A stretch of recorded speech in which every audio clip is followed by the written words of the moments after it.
first paragraph, but where he says, be kind to all. Pastor Dan doesn't sound like he's being too kind to atheists.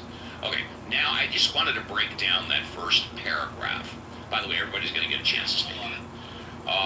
I'm going to continue moving on. I'm not going to break it down. Atheists should actually be afraid of nothing. That is to say, atheists should fear the faulty assumption that nothing produced space, time, matter, and energy at the beginning. This blind faith is rooted in a preposterous make-believe theory without a shred of scientific evidence to support its impossible conclusion. Well, hey, Pastor Dan, when was the last time there was a scientific experiment that either proved or disproved the existence of God?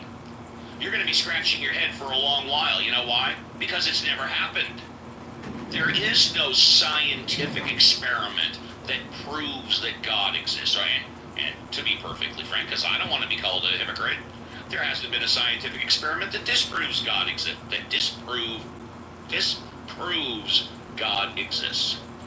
Lee Strobel posted in 2017, to continue in atheism, I would need to believe that nothing produces everything, non-life produces life, randomness produces fine-tuning, chaos produces information, unconsciousness produces consciousness, and non-reason produces I simply didn't.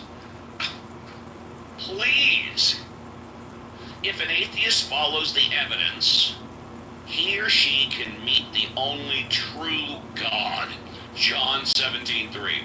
But when atheists dig in their heels and continue trusting in their illogical ideology, they remain spiritually blind. Sadly, a man with his free will can choose to close his mind to the truth he was created to understand and accept. Boy, if there are any philosophers in the room, I bet you guys are just chomping at the bit. And again, I've had my problems with philosophers, but I see illogical fallacies all over Pastor Dan.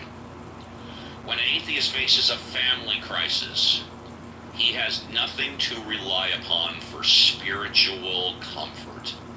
When atheists become disillusioned, there is nothing substantive to pull them out of a pit of discouragement.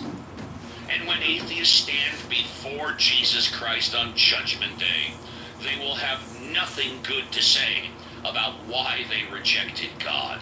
John Noyes is a pastor, radio host, and Christian apologist.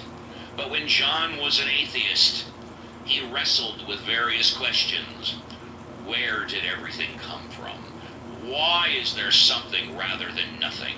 His naturalistic worldview could not explain all the wonders of creation that were evident to him.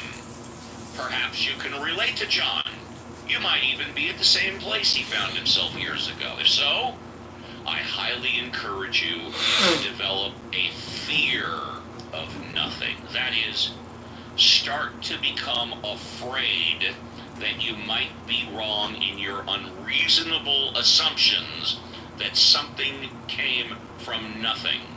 Even if you feel like you have nothing to lose by denying God's existence, I assure you, my friend, that you have far more to lose than you can even fathom. The fear of the Lord is the beginning of wisdom, Proverbs 9:10. Without this holy fear, you'll remain convinced that you will never be held accountable to your Creator. And since you believe in nothing supernatural, you wrongly assume there will be no eternal accountability or eternal justice. The fear of the Lord wakes a person up to the reality of God, sin, forgiveness, heaven, and hell. Without the fear of the Lord, a person lives in denial. Jesus said, "Do not be afraid